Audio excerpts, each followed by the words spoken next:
दोस्तों बिहार दारोगा 1275 में प्रिया मैम का सिलेक्शन हो गया है। ये मैम का पहला प्रयास था, उसके लिए मैम आपको बहुत बहुत बधाई। Thank you.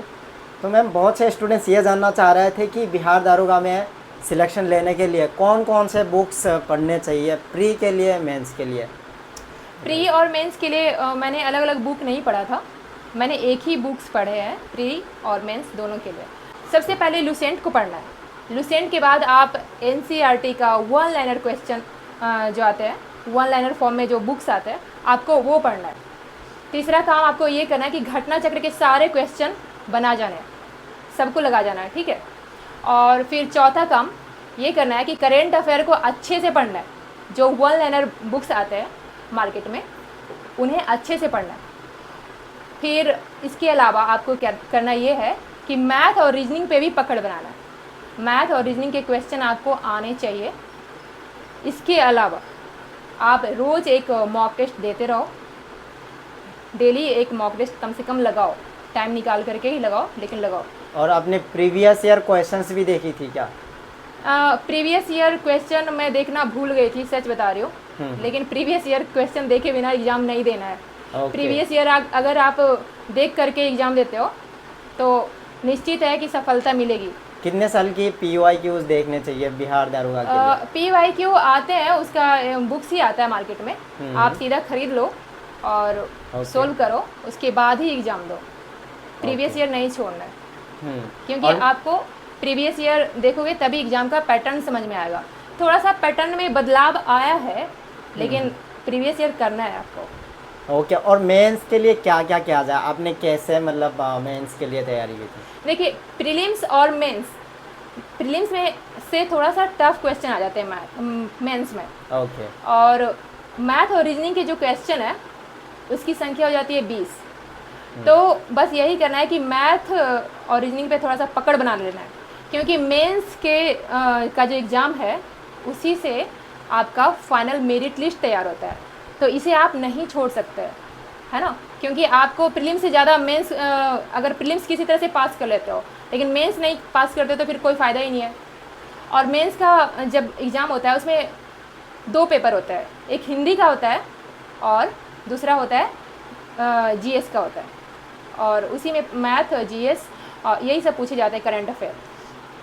तो हिंदी में भी पास करना ज़रूरी है। अगर आपको हिंदी नहीं आता है, वैसे तो बिहार का कोई भी इंसान है जो हिंदी में पास ही कर जाएगा, लेकिन फिर भी हर साल फेल कर रहे हैं हिंदी में भी। अच्छा। हाँ, तो हिंदी भी पढ़ के जाना है, ऐसा नहीं कि आप छोड़ दे रहे हो।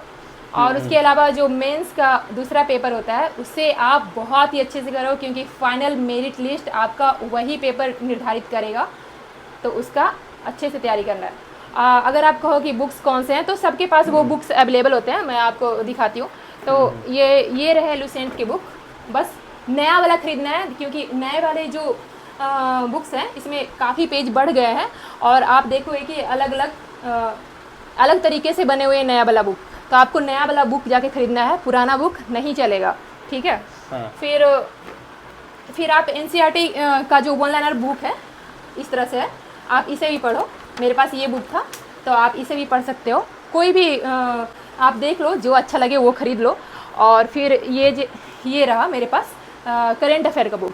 करेंट अफेयर का मैंने ये पढ़ा था, एक एडुटेरिया का भी बुक आता है, मैंने वो भी पढ़ा था। यही कुछ बुक्स है जो पढ़ना है। और मैथ के लिए आपको ये करना है कि जो प्रीवियस ईयर के क्वेश्चन है ना, उसे काफ़ी अच्छे से सोल्व करना है।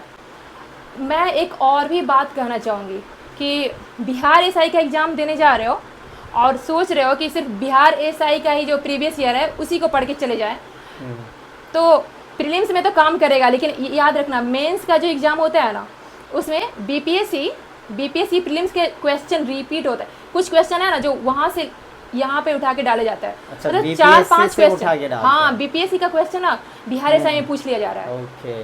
मतलब 5, 7, 8 क्वेश्चन है ना जो वहाँ के पूछे जाते हैं, प्रीलिम्स मेंस कहीं भी। मतलब आप देखो कि बीपीएससी का क्वेश्चन तो आया ही है, तो बीपीएससी का जो प्रीवियस ईयर है ना उससे भी सोल्व कर लेना है, ठीक है। चलिए, आपने तो ये प्री मेंस के लिए ये सब बता दिया। बहुत से लड़कियां ऐसे होते हैं जो गांव से मतलब निकालने की हिम्मत नहीं जुटा पाती है दिल्ली जैसे शहरों में आकर तैयारी करने का। तो आप तो यहाँ पर रहकर तैयारी की है। बाकी जो भी लड़कियाँ चाहे वो अभी तैयारी कर रही हो या फिर शादीशुदा हो, वो कैसे अपने घर पर रहकर तैयारी कर सकता है? आज का जो टाइम है ना वो इंटरनेट का है ना, तो राइट। इंटरनेट से आप कहीं भी रह के पढ़ सकते हो, कहीं भी, चाहे घर पे रहो, शादीशुदा हो तो भी, वहाँ ससुराल में भी पढ़ सकते हो, कहीं भी आप जहाँ भी हो पढ़ सकते हो। ऐसा नहीं है कि वो ज़माना है कि आप जब तक कोचिंग नहीं जाओगे तब तक आपका सिलेक्शन नहीं होगा, वो टाइम गया। आप खुद से आपको यूट्यूब के हेल्प से पढ़ना है, वहाँ से पढ़ सकते हो, ऑनलाइन कोर्स परचेज करके पढ़ना है, वहाँ से पढ़ सकते हो, जैसे भी आपको अच्छा लगे आप वैसे पढ़ो। चलिए मैम, ठीक है, आपको बहुत बहुत धन्यवाद, बहुत बहुत बधाई भी टाइम देने के लिए। Thank you very much.